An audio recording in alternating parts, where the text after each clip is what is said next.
மத்தேயு புஸ்தகம் 8ஆம் அதிகாரத்தில் 16வது வசனம் 17வது வசனம்.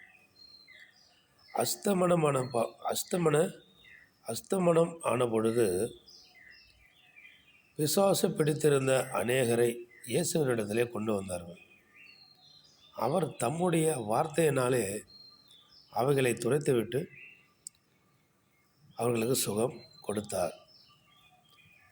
அவர் தம்முடைய பலவீனங்களை ஏற்றுக்கொண்டு நம்முடைய நோய்களை சுமந்தார் என்று ஏசாயா தீர்க்கதரிசியினால் எழுதப்பட்டது நிறைவேறும்படி இப்படி நடந்தது என்று எழுதப்பட்டிருக்கிறது.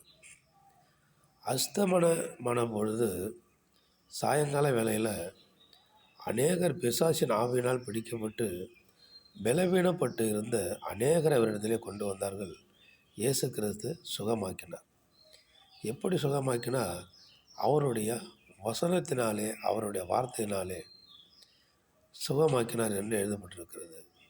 இன்றைக்கும் இயேசு கிறிஸ்துவின் வசனத்தினாலே, வார்த்தையினாலே எல்லா பலவீனங்களும் நம்மளிடத்திலே சரீரத்தில் காணப்படுகிற நம்மளுடைய நோய்களையும் கட்டாயம் சுகமாக்குவார்.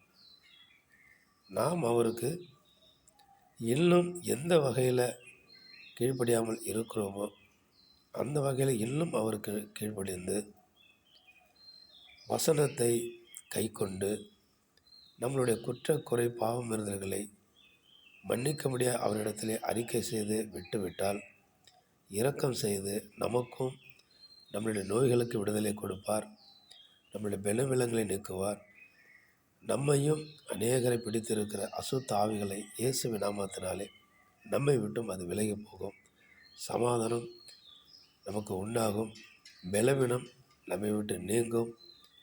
கர்த்தர் நம்மோடு கூட இருப்பார். ஆமென். அல்லேலூயா.